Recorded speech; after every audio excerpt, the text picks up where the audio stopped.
Hi, and welcome to this edition of Just-in-Time Videos by Geeks First.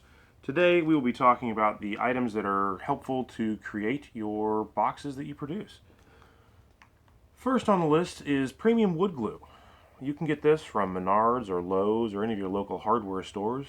If you can't source your local wood glue, go ahead and look for Elmer's glue. This will also help. Gorilla Glue is another option as well. We recommend that you do not use superglue, as superglue will not bond to the wood and it will not produce a long-lasting seal that will let your product last for a long time. Next on the list, and also very important, is painter's tape. You can use this green painter's tape or blue painter's tape, but the idea is tape that is not as sticky, that will temporarily hold two joints together to allow you in order to let the glue set and then can be removed.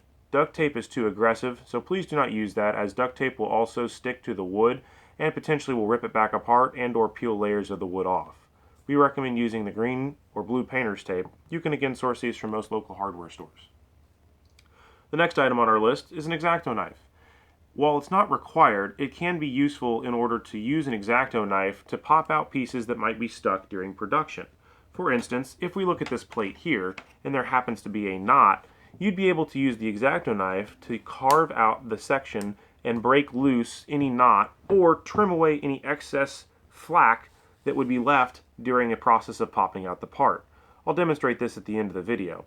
Again, while it is not necessary, we do recommend using caution with these because they are sharp and can slice your fingers, which is not a very fun experience. So if you need, please use adult supervision with those.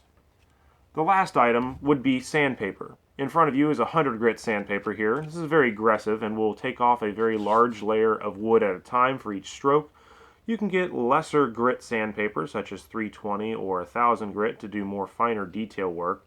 Again, while not required, this can also help get a piece of material that is just stubborn enough to not go in thin enough in order to mate and bond with the other appropriately.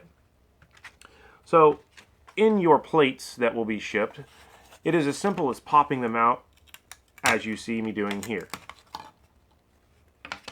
As previously explained, when you look at the plate being popped out, there will be a clean side and a side that might contain some burns.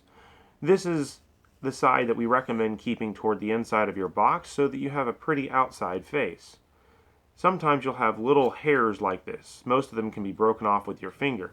However, this is where the Xacto knife comes in, to where if you need to trim, you can lightly, always using the blade away from any fingers or parts of body, to lightly get rid of any stubble that is stuck from the plate production.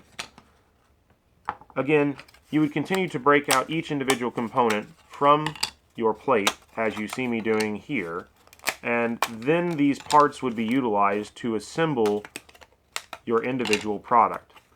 Each individual product will have its own just-in-time video that you will see on our channel that you'd be able to choose from. Some products will contain scraps such as this that will at the end just be thrown away, or you can recycle it or choose artsy and crafty ways to use it. You can decide, but these are not part of the actual build. In this case, all of our parts came out fantastic, and just a couple of little small burrs are all we're going to need to take care of.